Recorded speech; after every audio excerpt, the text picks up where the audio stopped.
What's up, guys? We're back and we're live. It's UFC Vegas 104, Vettori versus Dolidze 2. We're going to do a full card breakdown, bets, predictions, stuff like that.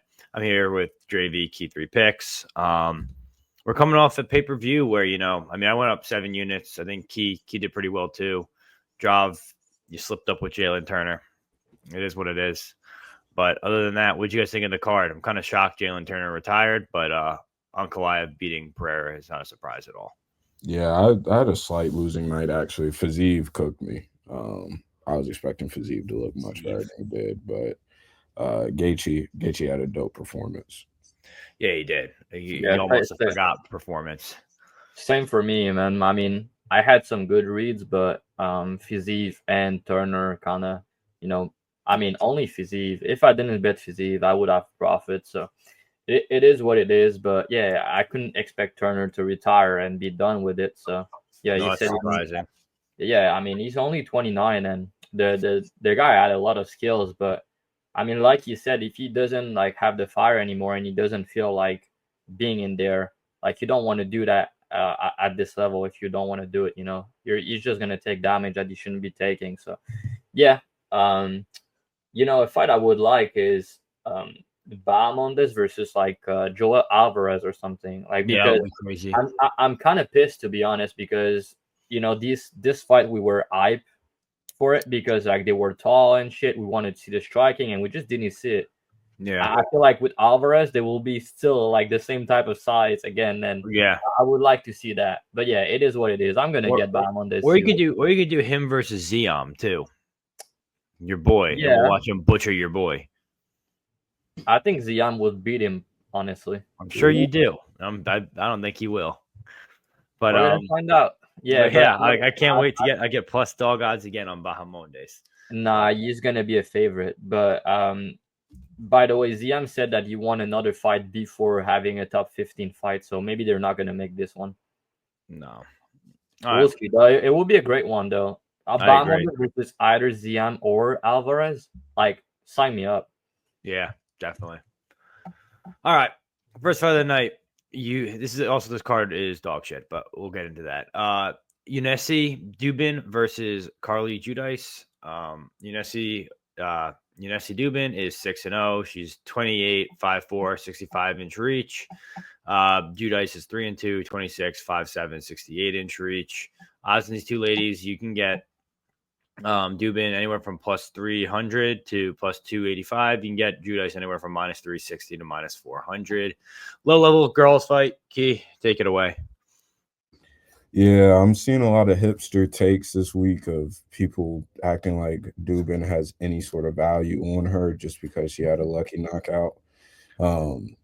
She was literally plus 1,000 against Shannon Clark, and that was for a reason. I think that it was pretty obvious here that Judice is the more skilled fighter, the better cardio, has fought the better girls. I mean, Judice has an argument of winning the Gabriela Hernandez fight through way more volume, was able to piece her up in moments, even have Hernandez looking for takedowns, and Hernandez coming in as one of the most powerful girls. I mean, we know she knocked out Kong Wang, one of the most powerful girls on the women's side in general. So I think that Judice has seen the better competition, proven herself over 15 minutes before. Duben is fighting Uber drivers and soccer moms and fucking Venezuela or Argentina or wherever, and is beating up on chicks that's like, come on, this isn't a fight. She does have physical traits, and I think that I acknowledged that actually on the Contender Series episode, because I had fight doesn't go to decision there. And for a reason, because she did have KO upside just due to the fact that she did hit hard, and you could see that on tape. But there isn't real process. No, I don't think that 4 to 8 weeks at any camp is going to make her into a UFC fighter. She isn't a UFC fighter. They were trying to give Shannon Clark a layup in that fight, and she completely fumbled. But I think that Judice will clean up here. I think that these prices are absolutely stupid. I think she should be minus 1,000. If that, take out this knockout and we get this as just a Contender Series fight or something, she is probably around the same range that Shannon Clark would have been. And so I've seen Judice hit takedowns. I've seen her get trips. I would have to think that she also has grappling upside here. there's no way where she's outmatched outside of Duben just landing clean and getting a one-punch knockout again. I don't see how she gets this done here. Her cardio is probably going to look sus. No real process. She's not a pro athlete. She's not a high-level athlete. Let's be real here. So I think that Judice is going to cook her. This could get ugly down the stretch. It'll be interesting to see what Judice's game plan is here, though. I think she can grapple or piece her up for 15 minutes if she wants to. Yeah, I don't got much to add. You did a good breakdown. I'm not gonna be honest with you, I didn't really even tape this shit. I just can't believe we're getting a girl who's plus 1,000 on Contender Series and now plus 300, and people are like touting her around like she's gonna be the steal of the card. I've seen some people be on spread as well, which is just crazy to me. Like everyone's just forgetting how bad this girl was, and now all of a sudden she's the best because she got a flash knockout. So I don't know, crazy to me. I have no interest in betting this fight, but would probably just play Judice in a parlay if I could. What are you thinking, Drav? Yeah, no much interest either, Peg, to be honest. I think it's kind of a shit show. The only thing I'll say about Duben is we don't know a lot about her, which is kind of, she's a big unknown to me. Like, we don't know about her cardio of the fight extent. I don't think it's going to be great, but I don't think she's ever seen a round 3 in her career. She never fought someone good in an extended fight. I don't really know about her grappling. I don't know about, I don't even know if she has a good chin, So to me, it's just a complete pass. I kind of think Judy's going to have a good career in the UFC. Like, she throws a shit ton of volume. She's a good striker, very good cardio and durable. But the only thing I don't like about her is that she get hit a lot. And like you said, I mean, Duben does have some power. So I guess she could land some big shot early on, but I kind of don't trust her to do it over 15 minutes over Judice, who's going to push a pace and throw a shit ton of volume. And yeah, Duben, I know she did her camp with Maverick and Rose, so maybe we're going to see improvements, but how much improvements we can't really tell, right? And it's not like she took like 2 years off. Last fight was 6 months ago, and she didn't look good prior to that KO. So yeah, it got to be a Judice. Maybe late proper decision for her. Yeah. All right. Next fight here. Josine Nunes versus Priscilla Cachoeira. Josiane Nunes is 10-3. She's 31, 5'2", 6'7" reach. Zombie Girl is 12-6. She's 36, 5'7", 65" reach. Odds on these two ladies, minus 175 for Nunes, plus 150 for Cachoeira. Key, we're gonna have you go again. What do you think for this low-level girls fight?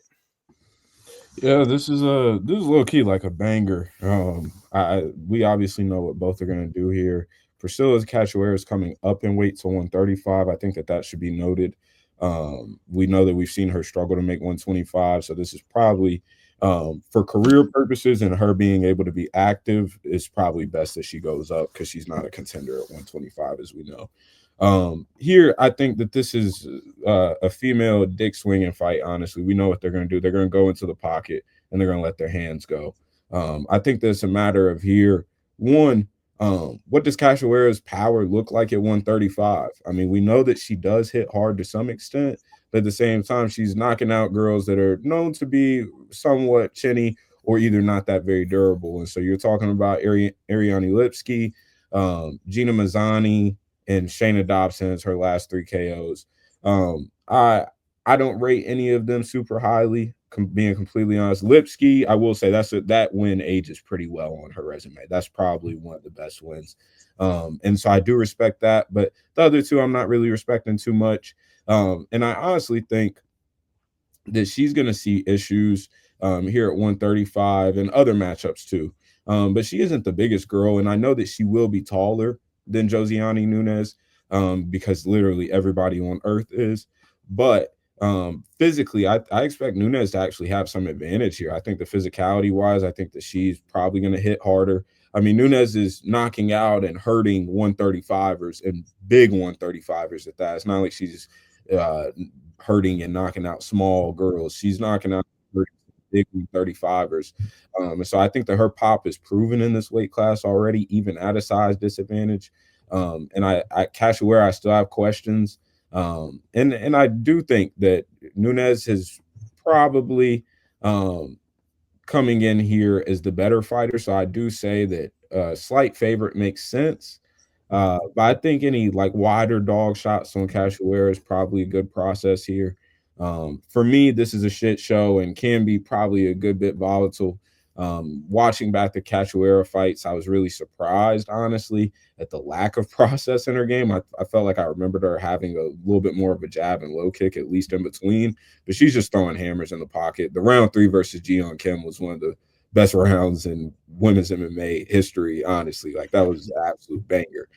So I think that here we can expect a fun fight. Is dog or pass? I'm not eating chalk on Josiane Nunes.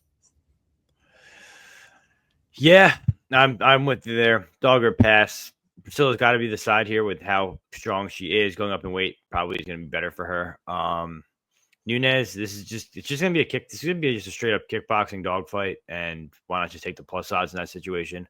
Not how sure I am of a finish. That I don't know, but under 2.5 plus 160 or plus 170 seems kind of like a value side if you think both girls are going to knock each other out. But like I said, dog or pass for me. I have no bet on this fight. What do you think, Drav? Yeah, I do have a bet on this one. I play Cachoeira at plus 185. Yeah, I think she's clearly the side to me. When I was watching tapes on it, I'm like, yeah, the fight should be closer to a pick'em, and there's a lot of reasons for that. And I mean, I'm not high on either of them, but if you look at who they've been fighting, it's not even comparable, right? So yeah, Cachoeira, she's losing when she fight like top level grappler. Like, her losses are Jasmine, Maverick, Robertson, and then you need to go all the way back, and she lost to like Valentina, Molly McCann, and then Carolina.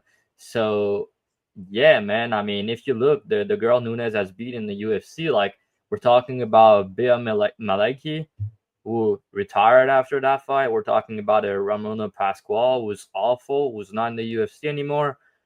And let's not forget, I mean, Pascual got knocked out against fucking Tamir Vidal after that fight, or the 2 fights after that was also awful. And then she has a close win against the fucking Zarafem, who was like 40 years old. And the fight was close, and, you know, Zarafem gassed out. But, I mean, she had a ton of moments in that fight. And her losses, I think me and Key both cash on it. I cash pretty big betting Chandler and betting Calvacanti against her in her last 2 fights. And I mean, it might be the last chance I have to fade her at chalk in the UFC, because she might get cut if she loses this one. And she's just not a minus 200 fighter at this level against another striker. Like, that's not like, she shouldn't be minus 200. I guess she's younger, and like you said, she's more proven in that weight class.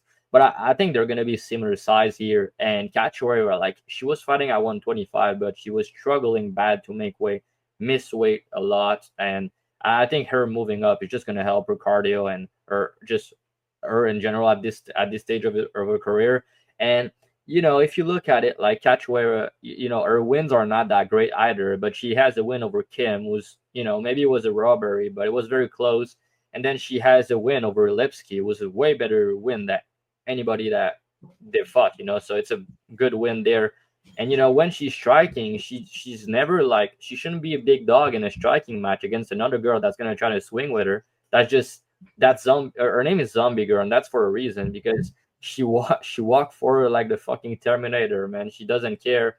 And if there's a things I've noticed on watching Nunes tape, is like, she really wants to be the one pressuring. When she's on the back foot, she doesn't look great, and I'm pretty confident that Zombie Girl is not going to accept the back foot and trying to pressure her, which I'm pretty sure is going to be bullish for her here. So yeah, I like Cachoeira here quite a bit, to be honest. I think she could knock her out, because on the other hand, like he said, I don't think Nunes has like more power than Cachoeira, to be honest. And I also don't think she ever fought someone that hit as hard as Cachoeira. So I mean, I've seen Cachoeira get hit so much against like big shots, and Nunes, all the fighters she's fought, doesn't have really power or not finisher. So wouldn't be surprised if Cachoeira get the KO here.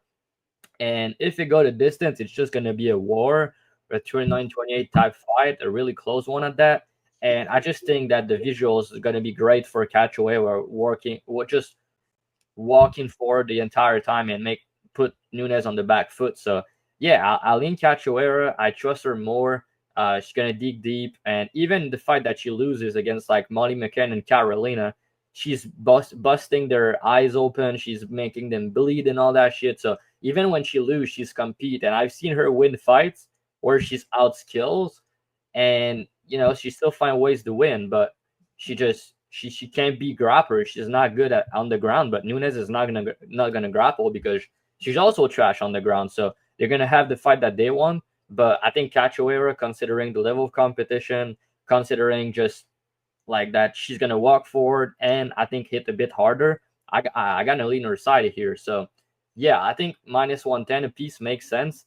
Maybe you can argue Nunes 55%, around -125. But yeah, I can't go higher than that. So Cachoeira +185 was an easy click for me and my guys. I posted her as my free bet of the week, and I've been cashing those lately, so I'm gonna go right back at it on this one. But yeah, Key, excited for this fight, man. I mean, if the fight goes the distance, it's gonna be an absolute war. It's a fight where I'm not normally excited for, but I mean, I can see this fight being boring, man. Don't you agree? I think he's muted. Y'all hear me? Now I can hear you. Oh, yeah, we do now. Yeah, no. This is gonna be a fucking banger. I expect, like, honestly, if with the way that they schedule a lot of these fights, I think that this should like low key open the main card. And I know that that's nasty work because it's low level women's MMA. But if they like in terms of viewership, like this is guaranteed to be fireworks. Yeah, I'll see about that, guys. I don't know how I get excited for any girl fight, but I mean, bro, Peg, it's gonna be a banger. I don't care, man. Any girl fight to be actually excited for, it is this one. Okay. Yeah, all right. Everyone's got the timestamps. We're writing this down. This is the fight of the year for these guys. All right. Next fight. Andre Lima versus Daniel Barez. Andre Lima 10-0, 26, 5'7", 67.5-inch reach. Daniel Barez 17-6, 36, 5'6", 66-inch reach. Andre Lima is known as the guy who got bit in his debut. Andre Lima is anywhere from -330 to -370. Daniel Barez is anywhere from +300 to +275. I'll go first on this one. Danny Barez is the spread of the week. I think he's a dog.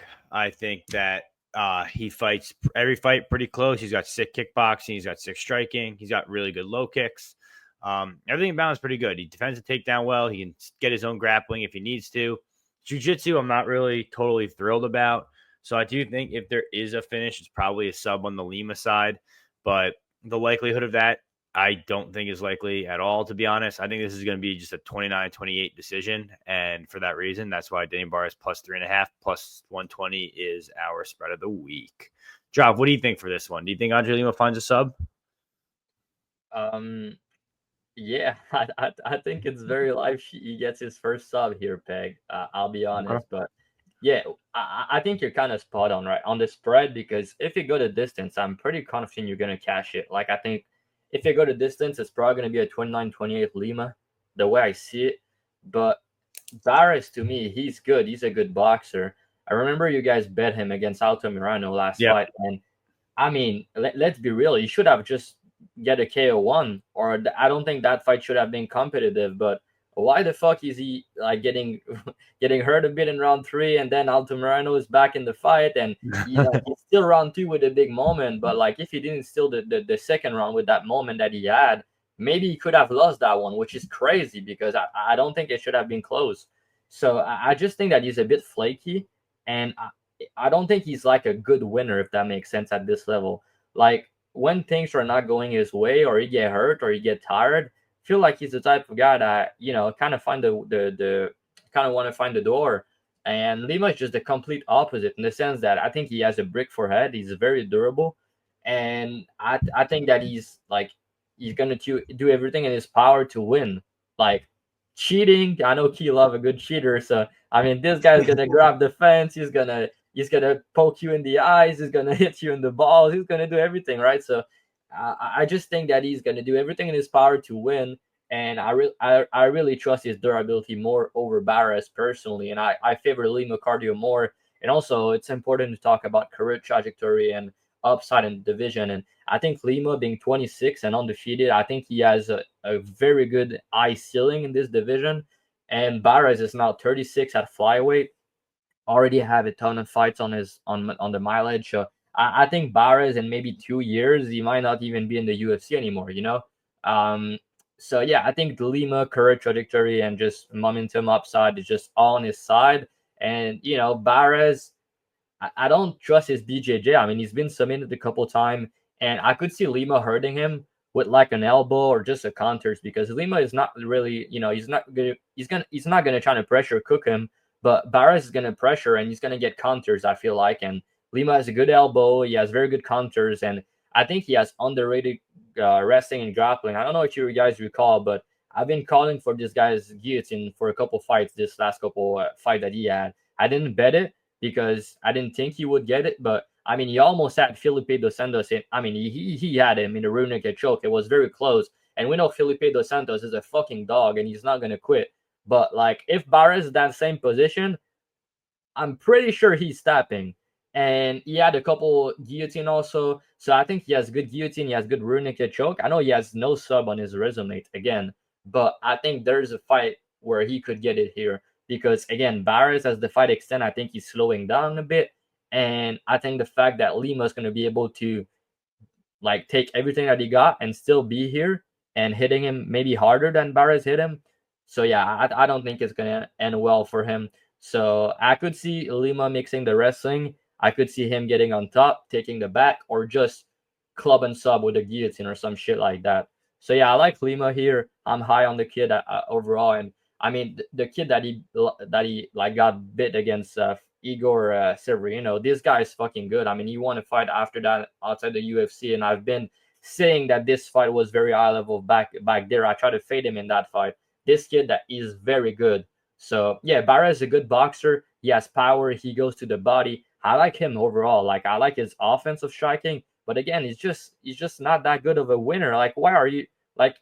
The last fight to me was honestly a bad look, because he looked great. Like, he had a good first round. And then after that, in round 3, he's kind of not throwing any shit.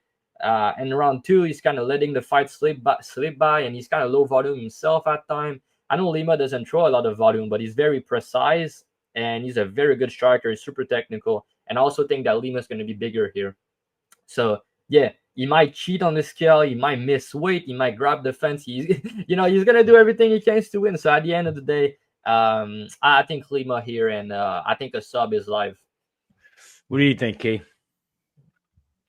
Yeah, I bet Barez at I believe it was like plus 115 or so last time out against Altamirano, and I'm still happy with that bet in hindsight. But I did get more answers to what I assumed, so based off of other tape too, which is Barez does fade. And I don't want to say that he's a quitter necessarily, but he is a little bit flaky, as I think Dravhy mentioned earlier. I think that Lima, I wish he would up the volume, because I think that he has the skills to do it while staying defensively responsible. But, I mean, Lima's getting better. And I do think that he gets it done. I think that he has grappling upside. I think on the feet he can control the pace. I can see Barez having some moments, as he always does, because he is a rare moment winner in this division. But I think that Lima gets it done here. The price is too much for me to get involved, and I probably won't be on the sub shot or anything. So it's a pass probably for me. All right, you're going again, Key. So Sam Hughes versus Stephanie Luciano. Sam Hughes 9-6, 32, 5'5", 64.5-inch reach. Luciano 6'1" 25, 5'6", 66.5-inch reach. Lining these two ladies, you can get Sam Hughes anywhere from plus 200. Luciano is minus 225. This was going to be my spread of the week was Sam Hughes, but because I thought she was a wider dog at the time, so I thought they'd give us something good, but I think it was like minus 220 or something like that. So, Key, the Louisville's girl fight, what do you got for us? Yeah, this is I think Luciano gets it done here, to be pretty straightforward. I've gotten a lot of DMs from multiple people actually about Sam Hughes and dog shots on Sam Hughes. And while I can understand it, this isn't the same type of dog shot that is normally with Sam Hughes that we saw with Dudakova and others. I think that here Luciano, one, is the way more talented fighter, although I do think that she is a complete idiot, and I bet her, I believe, to win 2 units against Alencar at like -150 or -160. And while I was happy with that bet live, I didn't like the performance. On rewatch, I think that the performance was a little bit better than I gave it credit for. But I think that she has a lot of mental lapses that are very problematic. I think that she should have finished Alencar in that fight. Her shot selection was very poor. It's just not a very sophisticated or educated game, it feels like at times, striking. Although she does manage distance pretty well, she is pretty quick, and has a lot of tools that I do think, like, again, she will be good in about 2 to 3 years. I think that she'll be a real player in this division. Her grappling defense has gotten better. Her takedown defense has gotten better. I don't think that Sam Hughes has wrestling upside here. I think Sam has to just sort of say, fuck it, go in the pocket, clinch, make this a ugly, dirty fight, and try to hope that Luciano slows down in round 3. But I think that Luciano is the better fighter, more skilled, more traits, and just has more upside in this division. So for that, it's Luciano. But I'm not eating -220 on Luciano when I don't think that she has a shit ton of finishing upside here. So it's a pass fight for me as of right now. If the Luciano line were to come down, maybe I'd get involved. But I want Luciano to prove a couple more things to me before I'm ready to back her at these types of numbers. Yeah. Drav, what are you thinking here? Yeah, I'm on the same side as Key. I think Luciano get it done by decision. I was kind of hoping that the GTD or the over 2.5 would be playable for a parlay piece, but they're onto it. I mean, they opened the GTD at -600 on Bet365. I'm kind of pissed off because I thought maybe it would be like -400, and I could parlay that because I don't really see this fight finishing either way. Sam Hughes is very tough, so is Luciano, and normally Sam Hughes is beating girls that have like bad grappling or bad cardio, and it's just not the case here. So I feel like she's just going to be outgunned in the striking. Luciano's just going to be the better striker over 15 minutes. Maybe Sam Hughes win around, like you said, Peg, but yeah, the spread is -210 on her side, so not great. But yeah, overall, I think Luciano get it done by decision. But yeah, she's still young, and Sam Hughes is way more proven, so I'm not willing to hit the chalk. And I thought that maybe Luciano decision could be like -120, -110 on commercial, but they're kind of open it at like -175 and shit. So yeah, I just fuck that fight. Fuck that fight. But Luciano decision's my pick. Yeah, like I said, I kind of thought Sam Hughes spread would be fine. I got nothing here. I really don't care about this fight. Next fight. Josias Musasa versus Carlos Vera. Carlos Vera is 11-4. He's 37-5'6" with a 69-inch reach. Josias Musasas is 8-0. He is 26-5'8" with a 70-inch reach. Odds on these two gentlemen, I think Musasas is the biggest favorite on the card. He's -900. Carlos Vera is +600. Carlos Vera is a jiu-jitsu guy out of Ryan Hall's gym. Musasas, where he came from, who the fuck knows, but he's got crazy-ass knockout power. Drav, realistically, Musasas round 1, round 2 KO, or Carlos Vera actually makes this a long fight and could win a decision. What do you think?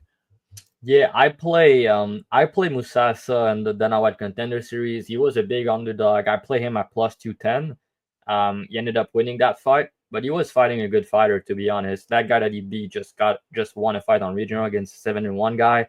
So yeah, I think Musasa, he's an athlete. He has like raw power, but he's still great in MMA. Like, I don't really know about his BJJ. There's some question marks on his side. So I was happy to bet him as a dog on Dana White Contender Series, but also I'm really not like I'm not into the business as paying big chalk against him against a BJJ guy, because I think Vera is awful. I don't think he's great, to be honest. But like, he's gonna try to play off his back. He's gonna try to grapple. He's gonna try to rule a heel hook or some shit like that. So maybe he's live for a sub. That's his path to victory. And I don't really know about Musasa BJJ. Maybe he don't give a fuck and he just knocks him out. But sometimes he starts slow. So maybe he gets a KO later into the fight. That's why I'm not sure about the total. But yeah, I think Musasa should get it done. Obviously, he's a big favorite, and he should be able to find a kill shot at some point, unless Vera just trying to, pull guard and shit and just trying to force the grappling and trying to not get finished like he did in his last fight. So that's also possible. Yeah, I kind of lean that too. I was kind of thinking like I almost wanted to take a dog shot on Vera just because we don't know how good the jiu-jitsu of Musasa is, and we know Vera is a very good jiu-jitsu practitioner. But that being said, I'm not sure how worthy of the dog shot it is, just because say he does try and pull guard or something, and Musasa ends up on top, he's going to get knocked out. So that's just how that goes. Key, what are you thinking? Yeah, it's tough you got to knock guys like this out cold, because following them to the ground leads to extended grappling exchanges, and this fucker will pull leg lock and all sorts of shit. And so that could be annoying if you're on knockout. I'm not parlaying this. I'm not sure Musasa is going to defend a leg lock or a knee bar. Like you just don't know. So for me, this is a pass fight. I think Musasa gets it done. There's an obvious layup / tee-up fight. Vera should not be here. It would be fun just for the memes, though, to see him get a sub. Yeah, like a heel hook in this would be fucking awesome. Yeah, I agree. All right. Su Young Yu versus AJ Cunningham. Su Young Yu, Jiu-Jitsu, is 14-3, is 29.56 at a 65-inch reach, coming off of road to UFC. AJ Cunningham is 11-4, 30, 5'10", 71-inch reach. He is Bryce Mitchell's boy.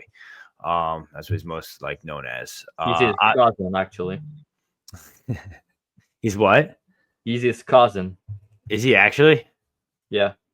So, okay, so he's Bryce Mitchell's cousin, I guess, too. And I guess that makes him his brother or something like that as well. Su Young Yu is minus 600, AJ Cunningham plus 440. I mean, I'm seeing everyone this week talk about a dog shot at AJ Cunningham. What do you think, Key? Is it worth going for that dog shot? I don't think that Su Young Yu should be this type of price versus really anybody in the UFC, but I guess if there is anybody to be this price against, it's AJ Cunningham. I don't know how to feel about this fight. I wouldn't be parlaying you here. One-dimensional shit could get a little scary if Cunningham starts to come on late, as he has proven to do over his career after getting the shit kicked out of him. But this is a pass fight for me. I'm not taking a dog shot on Cunningham because I don't think that he's even close to UFC level, and really never has been. And I don't think that Yu is the goods. So this is a pass fight for me. Yeah, honestly, I don't hate the dog shot on Cunningham, but I think it's one of those lines that you can wait for and get a live angle on it. Kind of like he said, this seems like one of those classic fights. Su Young Yu, he really depends on takedowns and jiu-jitsu. We know Cunningham's getting great looks from wrestling and jiu-jitsu training with Bryce Mitchell every day. So odds are, I don't think he's going to be that worried with the exchanges. And say Cunningham does start to turn it on later in the fight and the fight stays standing on the feet. This could be way interesting, way different. This line is way wide, or pretty wide in my opinion, but I'm not sure if I really want to be. He seems like a value loser, to be honest with me. So we'll see what the live line looks like and probably just play it from there. What do you think, Dravhy? Yeah, I mean, I've played you on road to UFC. I play him against Nose, but he was minus 175, and Nose is a bad fighter. Like, he's not great at all. And I played the over a 2.5 against. I don't know how to say that name, but the last time that he fought, I played that pretty big. So I've made some money on his fight, but here I kind of lean over more than anything because, AJ is tough. But what I'm not sure about, and what is kind of weird about this fight, is AJ is dropping down to 135. His last fight against Klein was at 155. So he's going back to 135. And you also fought at 145 and some 155. I know they fought at 135 before, so it's going to be interesting. They both dropped down to 135 here for this fight. But yeah, I mean, Yu is kind of, he's a grappler. He's an okay striker, but maybe AJ could be the better striker here. And, Yu doesn't have really the power to knock him out. So could be interesting, could end up going over. I have some interest, but I might just pass on it, to be honest. But yeah, I think Yu is going to win. But yeah, the line is wide for sure. All right. Waldo Cortez versus Ryan Superman Spann. Waldo Cortez, 12-1, 33, 6'4", 78-inch reach. Ryan Spann, 22-10, 33, 6'5", 79-inch reach. Odds on these two gentlemen, you can get Spann anywhere from plus 145 to plus 155. You can get Waldo or Cortez Acosta anywhere from minus 170 to minus 163. I'll go first here quick. Before tapes, I was looking and trying to get down on a Costa bet just because I love fading Ryan Spann. He's one of my favorite people to fade. After looking at tapes, honestly, if this fight stays on the feet, Spann has a chance of knocking out anyone. He could knock out Acosta as long as he's not sitting behind that jab of his. And if it goes to grappling, we watched Waldo Acosta just wrestle Despain. And I think there's a lot of hype and recency bias behind that because he dethroned him, but we know he's, hot garbage when it comes to anything on the ground or takedown defense or anything. So I think this is like a little overhyped price here. And if it does go to the ground, Ryan Spann is a better grappler, better submission threat, better wrestler, and like I said, has knockout power. At all those options at heavyweight at plus odds, I mean, it seems like a pretty easy bet to me. I was kind of just thinking Costa picks him apart with a jab and does that for 15 minutes, just like a Costa fight looks, which is possible. But after tape, I think Ryan Spann's the value at plus 150. What do you think, Drav? Yeah, okay. So I did listen to some breakdown this week on other people and shit, and I've heard a lot of people like talk shit about Spann, and I've seen MMA Twitter being all over Acosta this week and thinking that this is like an easy fight and shit, but I mean, I'm going to talk shit a bit on fucking Cortez Acosta because everybody's loving him this week and talking shit on Spann. But, I mean, I could talk shit on Acosta too. I mean, let's just put some context and look into his wins in the UFC, all right? Let's just take a moment. So, you won a decision against Jared Vendera where he got his legs beat up for that fight. And then he won a decision against Chase Sherman, right? Okay, so Vendera and Sherman, both these guys are not in the UFC, and the Sherman fight was a 29-28 type fight, right? And the Vendera was also a 29-28 type fight, right? Okay, yep. And then he got beat against De Lima, so De Lima is a good fighter. I bet De Lima there because of the grappling upside and because of the leg kicks, right? So he got beat against De Lima, and then he go back and he fought fucking Bresky, right? Bresky is 2-4 in the UFC, right? And he got KO'd in his last 3 losses. So, not great. I don't think he's in the UFC anymore.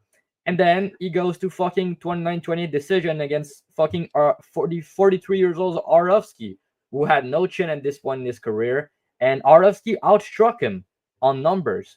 So, and then the next fight, he out-grappled a guy that can defend a takedown and don't even know what BJJ is for 3 rounds. And that guy got cut from the UFC in this thing, who was awful, was a KO1 merchant. So that's fucking Acosta resume in the UFC. And now we're talking about like this guy is the next coming or something. Like he's a good boxer, don't get me wrong. But I mean, he's a one-dimensional boxer at heavyweight with no power. So now we're putting him minus 200 against Spann. I don't know, man. I mean, Spann's going to match him on size, okay?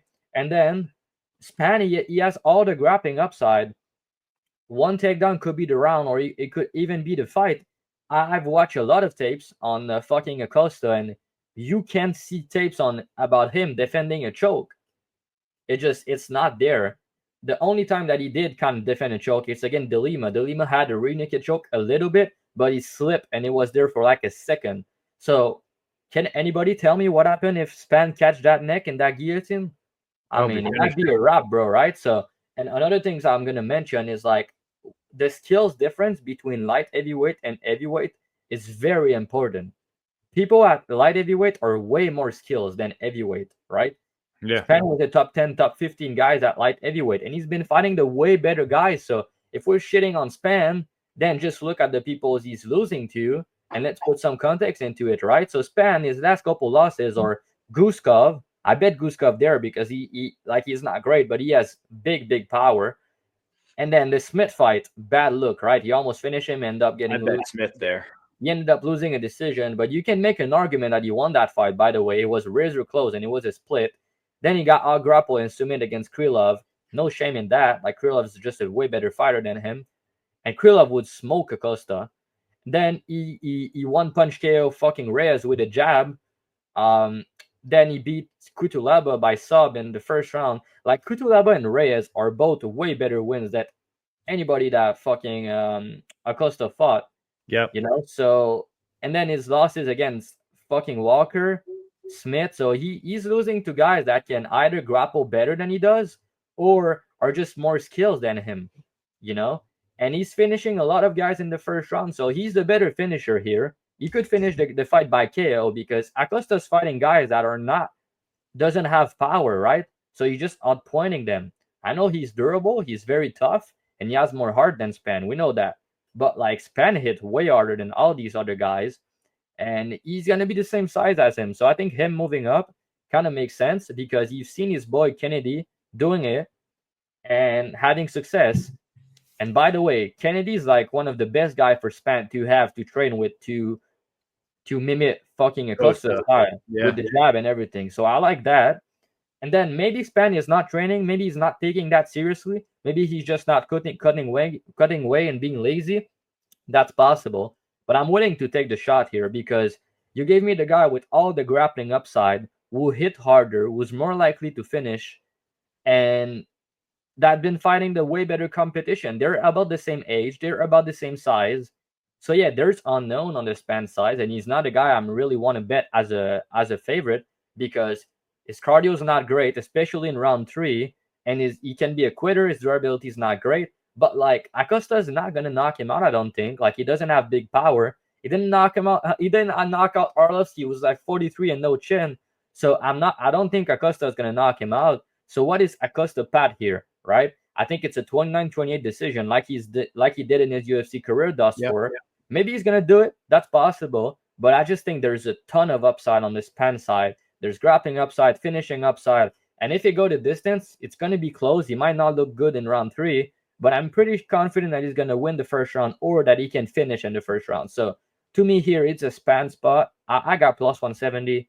I think it's a good spot. I know everybody's shitting on him. Nobody liking Spann this week, but yeah, I'm on an island here. So I love that. I think it should be closer to pick him. Maybe you can make a case that Acosta should be a slight favorite because of cardio and durability. But again, I don't think he's finishing Spann, and I think that Spann could finish him. So yeah, man, to me it's a fight I'm intrigued to see because I'm kind of, I want to see how Spann look on the scales and how the face-off look like. But Acosta can be a dumbass at time in the cage. So does Spann, but Spann is a very volatile fighter, and he's the type of guy you want to bet as a decent-sized dog, not as a favorite. So yeah, man, I think Spann's gonna get it done. I agree with you, man. I agree. I think that's kind of what I was waiting for, was to see what the weight cut and the scales look like before I bet it, because I even think plus 150 is value. So that was kind of what I was waiting for. Keith, what do you think here? Yeah, shit fight to me. Complete pass.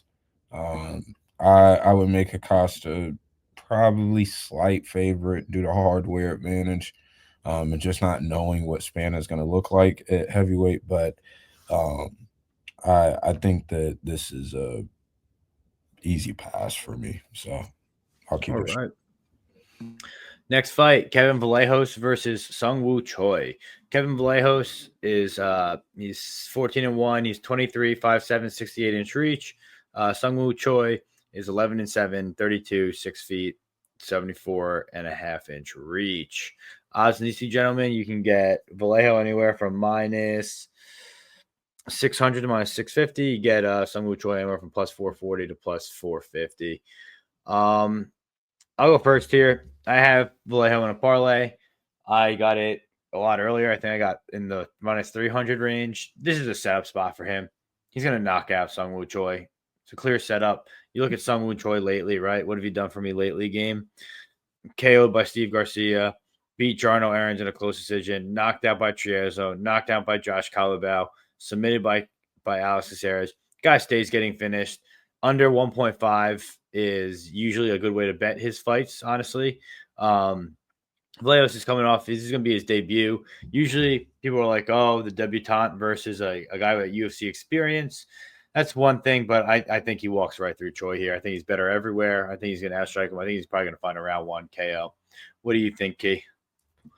Yeah, Choi's been knocked down 6 times in his last 4 fights.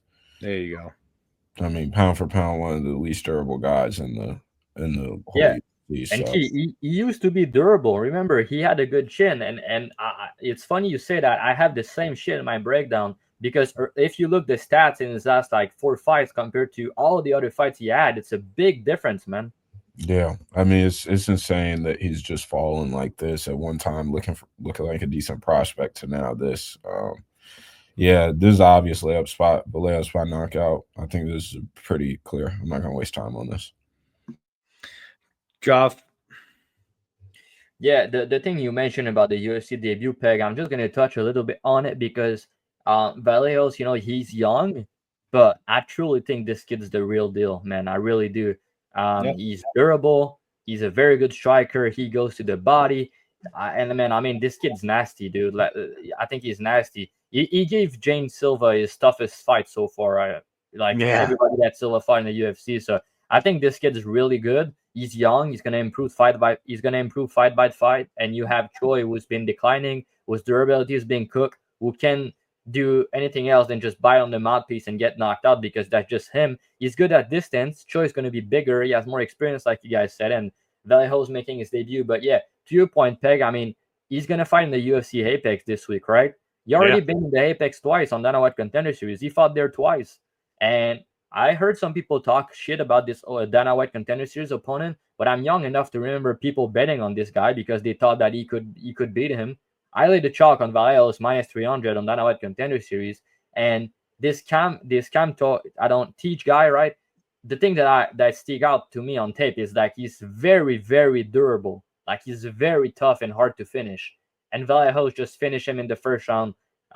So yeah, impressive performance to me. Still, I think this guy that he beat is not as skilled as Choi, but I think he's more durable than Choi is. So yeah, I don't know what round it's gonna come in, but I think Vallejos is gonna knock him out at some point. I think that he has top 10, top 15 potential.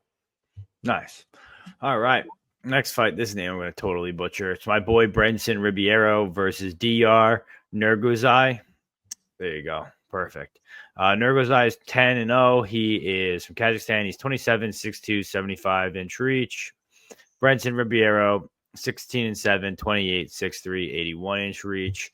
Odds on these two gentlemen, you can get Nurgozhay minus 370. You can get Brenson Ribiero plus 300. Key, I mean, I think the under seems fair here. Do you think there's a case for the under, or do you like the over? How do you think this fight goes? Yeah, it's the story of this card, but this is another shit fight. Nurgozhay is getting a little bit of boost just due to the KO off of Contender Series, and I do, head kick, cool, blah blah blah.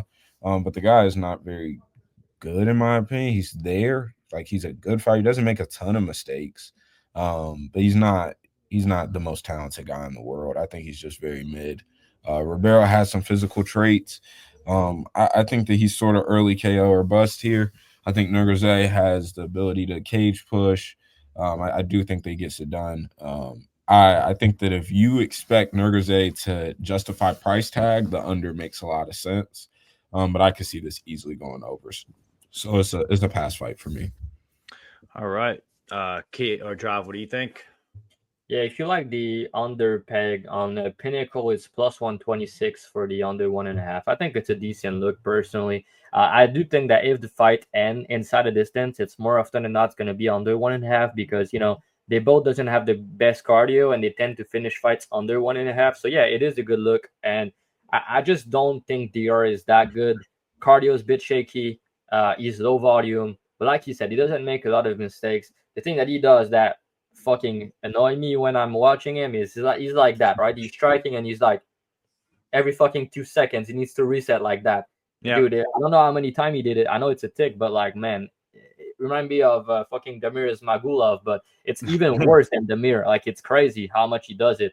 And Ribiero, been there, done that. He's a big guy and he's dangerous. So I don't really want to bet against him at big chalk like that against a guy making his debut. Ribiero, is bigger, but Ribiero has no takedown defense. So if the other one, he can just take him down and probably get like a ground and pound finish, or he could also catch him on the feet because Ribiero doesn't have the best durability. So yeah, under makes sense to me. Ribiero is always live in round one. So yeah, I don't know much. I don't have much interest, but like you said, Peg, if I had to bet it, I would probably go with the under. Yeah, that's what I agree with. I under would be my pick here. No real reason to take a side. I think DR could get on top and ground and pound finish Ribiero. I think he can knock him outstanding. I think Ribiero could also knock anyone outstanding, and he also can get submission. So like, it seems pretty volatile of a fight for pretty good under at plus odds. And what are these guys? I don't think they're heavyweight, right? They're light heavyweight. So I don't know. Seems fair to me, especially at plus 126, plus 130. Seems fine with me. So I might get on that. Join my Telegram to find out if I do or not, but I'm not there just yet. I also forgot, guys, main card. Like, comment, subscribe. We've been doing great on views. We've been breaking almost 1K every single video. We want to thank you guys so much for that. We really appreciate it. Without you guys, we wouldn't be able to do this. And we love helping you guys make money. We've been crushing this year so far. We're going to continue to do it for free every single Wednesday. You know where to find us. Just like, comment, subscribe. Yeah, don't forget to subscribe, boys. By the way, I mean, we've been hitting 1,000 view per episode, like Peg said, but we have like 540 subs. So if you like the content, you've been watching it like daily every week, just please hit the subscribe button. Like Peg mentioned, it costs nothing, but it does help us. So yeah, man, going into this fight, who's first? So it's gonna be Damon Blackshear versus Cody Gibson. Damon Blackshear is 15-7-1. He's 30 years old. He's 5'10 with a 72-inch reach. Cody Gibson, 21-10, 37, 5'10, 71-inch reach as well. Odds on these two gentlemen, you get Blackshear anywhere from, where is he on this page? These are on minus 450. Minus 450. Cody Gibson plus 360. Dravhy, I'll have you go first. I mean, I think Blackshear's live for a sub here. I think Blackshear is the better prospect here. He's got everything better. Cody Gibson, we got to remember, is a total dog, and that's how he got his fight in the UFC back again on that Ultimate Fighter scene where it was like vets versus new guys against Holobaugh. I don't know. I think Blackshear's live for a sub here. What do you think? Yeah, I think he is. And you guys know I've been high on Blackshear since the last year or two. I think he's very good. And yeah, again, another fight I'm going to talk about, career trajectory, because it's important. Yeah, it's to 135 pounds, right? So we know guys are not lasting as long in this division. And we have Gibson, who's, having a tough weight cut every time out. And he's 37 years old now. So it's not like he's going to be improving fight by fight. And you have Blackshear, who's going to improve fight by fight, who's 30 years old and entering his prime now. Went to Tiger Muay Thai, went to Kill Cliff, traveling the world, trying to get better, trying to master his craft. And looking into this fight, I think that I've notice is like Gibson last 2 wins. I mean, he looked great, but I mean, both of these guys, one of them is Kelleher, who's was washed and will retire, and the other one is what's his name, Chad, right? Chad is a midget, and he doesn't like, he's bad. He's a bad grappler, right? So it's just facts, and he's like the same age as Gibson. So yeah, he looked good there, and he won against guy that can't grapple or wash. But then, he got kind of out-wrestled by Miles Johns. He got out-volume. I know Key probably still have PTSD watching that fight because, I mean, I didn't bet nothing there, but I was expecting Gibson to push the pace like you guys were. So, I don't know. I'm watching that back. I'm like, what are you doing, Cody? So, it was weird because we know Miles Johns is a gasser and he doesn't like any pace. And we know Gibson can push a pace, and he didn't in that one. But he did struggle against Miles John wrestling, Miles John strength, and just he kind of gassed out himself, Gibson, in round 3, right? Even outside the UFC and in the UFC, he has his best moments early, and he kind of slowed down as the fight goes on. And what I've noticed is when he's fighting guys that are just better grappler than him, sometimes he doesn't look great. And I think that's the case here. I think Blackshear is a very talented grappler. He's like 10-0 to the sub. He's never been submitted. I know it's been a long time, but Gibson has been submitted a couple times before. And I also kind of favor Blackshear on the feet, to be honest. I think he hit harder. I think he has big moment upside. And I think that Gibson's going to compete on minute. But yeah, I think Blackshear's striking looked good last time out. He he hurt Cody Stamen and then he submitted him, which was kind of impressive to me. And yeah, he's going to also match Gibson on size, which is not something Gibson has been used to in his last couple fights. So that's going to be interesting. But yeah, here I personally give Blackshear all the finishing upside. I think he's a stronger guy. I think he's the younger guy in his prime. And yeah, if it go the distance, I still favor him. So yeah, going to like a razor close fight against Bautista, who's Peg's worst enemy, and he did that on like one week notice, like back-to-back fight. So I mean, he arguably won that fight. So I mean, shout out to him for that.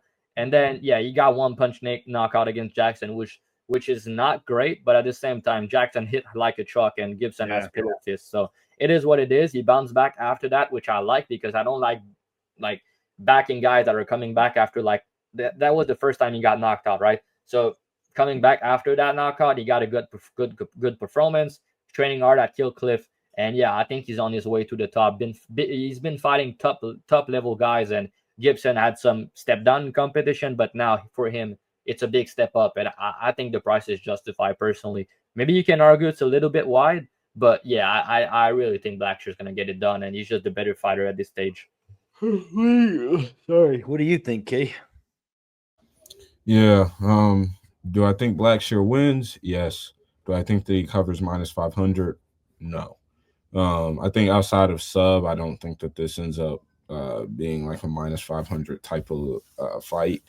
I think Gibson's going to compete. I didn't bet Gibson in that Johns fight, but I just always think about that shit because that pops every time on tape. Dude, like Johns is in full cardiac arrest and Gibson's just like staring at him. Yeah. I mean, just insane shit. But I think that here Cody Gibson matches the size here. Both guys are decent grapplers. Blackshear obviously has a grappling edge. I think once he gets on the back, I think he's pretty nasty with damn near anybody. Gibson will probably fade in rounds 2, late round 2, round 3. But again, if I'm backing you at -500, I want you to, one, most likely have every advantage there is to have, but definitely be able to dominate all phases of the fight. And I don't know if Blackshear dominates the early phase of this fight. I think later, obviously he's going to get going. But I think early on in this fight, I'm not sure that he dominates. And for that reason, I don't think that there's a shit ton of value on a super wide line. So there's a pass fight for me. Gibson could end up being a value loser, but I rate Blackshear pretty highly. I wish they would give him some better matchups, and I hope that he can make a little run here. All right. I'm on. I almost didn't go. Yeah, I'm on Blackshear as well. I think he wins by sub. He's the other parlay leg. I got him at -390. So I think both of them combined were -175 for Vallejos and Blackshear. I think they're locks of the card, to be completely honest.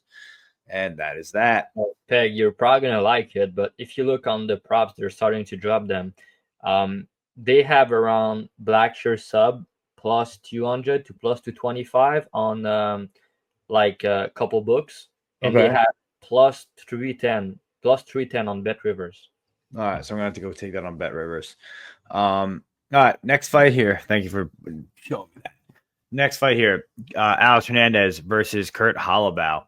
Alex Hernandez, he is 15-8. He's 32, 5'9", 72-inch reach. Kurt Holobaugh, 21-8, 38, 5'11", 70-inch reach. Holy shit, what a fight this is. Holobaugh is anywhere from +180 to +170. Hernandez anywhere from -200 to -210. Key, I'll have you go first here. I mean, another Alex the Great experience, huh? Are you ready for it? No, this is garbage, man. This is crazy. This is like the featured bout on the card. I can't blame anybody taking dog shots on Kurt. He'll fight. Obviously, I think Dravhy has wrestling upside against Kurt Holobaugh. His takedown defense is just that bad. Like it's insane. I'm not sure if Hernandez will initiate the grappling, depending on if his gas tank looks decent and can keep up that pace. But I think Holobaugh is probably likely to get going later on. I think that Hernandez's explosiveness and speed will give him some problems early. Hernandez mid favorite makes sense to me. Complete pass fight. This is a shit fight. Drav, are you taking the shot 2-1 on Alex Hernandez? No. Honestly, guys, I know some people are kind of passionate about this one. I'm not. I don't have a good read on it. I'm not sure what's going to happen. I kind of lean over. I lean Hernandez decision. I think it's going to be close. I think the line's a bit wide, but yeah, I don't have a strong read on it. Kurt is way older, but he has kind of the style that make Alex struggle, which is pressure and being a dog. That's exactly what I worry about. Yeah, I could see Kurt, getting it done, but yeah, it's not a fight that I'm liking. And I also like Alex more at 155, and he hit hard, and he's dangerous, and he does have some wrestling upside. So yeah, I think he wins, but not a fight I'm excited about personally for betting. Yeah, Kurt Holobaugh was another one of the dogs I was looking at for spread of the week, but they made his +3.5 plus or minus 200. They did that for a reason, like Drav just said. He's a pressure kickboxer that gives Alex a hard time, can definitely pressure cook him and make him tired. That's how you beat Alex Hernandez, is you make him tired. Him at 2-1 doesn't make sense to me. Like Drav said, I like the over. I don't even know if he wins a decision at this rate. I think it's going to be 1-1 going into round 3 probably, and then round 3 probably favors Holobaugh. Live spot opportunity for Holobaugh if you want it. That's how I see it, at least. Next fight, Zaleski versus Chidi Bang Bang Njokuani. Zaleski is 25-8-1. He is 38, 5'11", 73-inch reach. Chidi is 24-10. He's 36, 6'3", 70-inch reach. Odds on these two gentlemen, you can get Chidi anywhere from plus 175 to plus 180. You can get Zaleski anywhere from minus 190 to minus 200. Chidi's your boy, Key. I'm going to have you go first again. Chidi find a knockout here, or does Zaleski pressure cook him?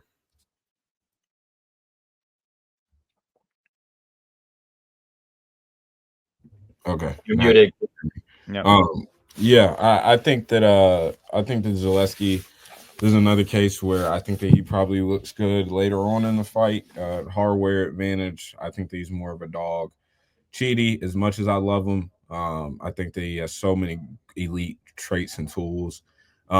He just can't keep pace. And I know at 170 he's looked better, but those were, complete can matchups compared to what he's about to get in Zaleski. And I know Zaleski's getting older, but the guy still packs a punch, still has those kicks in his game. I think they could give Chidi a lot of problems in round 2, round 3, but Chidi versus anybody in round 1 is a tough fight, straight up. So I think potentially, what's current line on Bet Online as we record? Plus 175 for Chidi and minus 200 for Zaleski. Yeah, I actually think that Chidi's upside is super early, as we all know. I think that if you want to wait and try to get in live on Zaleski instead of paying minus 205 off rip is probably a better idea. So for me, this is a pass fight, potential live looks. But yeah, I just hope that Chidi has another banger fight as usual. Yeah, listen, he's got a good guy to have a banger. Have a banger fight with. Just because, like you said, hardware advantage, very hittable. It's going to be a kickboxing match. I don't see Zaleski trying to grapple here. So it's gonna be a banger. Like, I think this is a pretty decent fight. Honestly, I like overs here just because of the hardware side of Zaleski. Zaleski could definitely knock out Chidi, but I don't know. As of lately, I think Chidi's looked pretty good lately. So I don't know. I don't mind overs here, but I'm sure overs are probably a chalk. I didn't even really check the odds, honestly. Overs 1.5. 1.5 is like minus 175, I think. Let me confirm to you. Yeah, minus 175 for over 1.5. I don't hate that, honestly. I don't hate it. Dude, if I do the distance plus odds, I don't hate that either. I don't know. I just feel like everyone's expecting this to go that way, and I don't see it going that way. I don't know. Drav, what do you think here? I think fight goes distance. Yeah, GTD is plus 128 on Bet Rivers. Mm-hmm. Yeah, so the thing that I've noticed is, like, I think Chidi's going to have success in the clinch. We've seen him use his clinch game a bit more, especially since he dropped down a weight class. And I've seen Abukar, Nurmagomedov control Zaleski in the clinch and kind of wobble him early, which is not a good look. But I've also seen Zaleski getting the better of the grappling against Randy Brown and almost finishing him. So yeah, I think he could grapple, to your point, Peg. I think that he has some wrestling upside here against Chidi. And Chidi, when things are not going his way, he's quitting, man. It's just fact. So yeah, I think ZDS could potentially grapple and find a sub, and also think that on the feet he just has more art and he has more willing to win. But yeah, Chidi is much bigger and his cardio has to look better at 170. So I wouldn't be surprised if he get it done. But it just seems like Zaleski has more gas in the tank, even though he's a bit older, and he's been fighting just the way better guys as of late compared to Chidi, who's been fighting back to back, not great fighter, and then getting a step up here in competition. So the price is kind of accurate to me. I don't see much value, but yeah, I think Zaleski probably get it done. All right, main event of the evening. Guys, like, comment, and subscribe. Marvin Vettori versus Roman Dolidze. This is a rematch. They fought like 2 or 3 years ago, I think. Marvin Vettori, 19-6-1. He's 31, 6 feet tall, 74-inch reach. Roman Dolidze, 14-3, 36, 6'2", 76-inch reach. Odds in these two gentlemen. You can get Marvin Vettori anywhere from -145 to -160. You can get Dolidze anywhere from +128 to +138. Drav, we'll have you go first to close this out. I think this goes 5 rounds. Marvin Vettori, he's coming off a pretty big layoff, but we know he's too stupid to get knocked out. Same with Roman Dolidze. They're both dumbasses. Bricks for heads, bricks for brains. I don't think anyone's getting finished here. Distance fair. Who wins the fight, though? Yeah, I agree. I think it's going to go the distance, like you said. And I think the fight being a 5-rounders favor Marvin quite a bit. He has better cardio, better output. He's a better minute winner here. And I've heard people said that the first fight was a robbery. I personally disagree. On watching it back, I scored 2-1 Vettori. You could argue 2-1 Dolidze was very close, but I kind of think that Dolidze did everything the best that he could, in the sense that he was pressuring the entire time, trying to land big shot, and didn't, he had success, but he didn't really hurt Vettori that much. I know he kind of clipped him one time, but before taping it, I remember it being like Dolidze hurting him bad, but he didn't, to be honest. And Vettori was just getting the better of him. He outstruck him at distance. He did just a better work over 15 minutes, which he normally does. And Vettori is just a way more proven fighter, especially in 5-rounders. He has a couple decision fights, and he beat guys like Paulo Costa over 5 rounds, Jack Hermanson over 5 rounds. And he's just a guy that is built for 5 rounds because, yeah, he get hit a lot, but he has a brick for head, like you mentioned. And I like the fact that he took some time off after that Cannonier fight because he took a lot of damage. But let's not forget, in round 1, man, I mean, he hurt Cannonier and he looked super good. And then, yeah, he got hurt all over the place, showed that dog in him, didn't get finished, which was surprising there. But still, Cannonier is an elite fighter, is a top 5 guy, and Dolidze is just not. And Dolidze is also 36 now. Let's not forget that.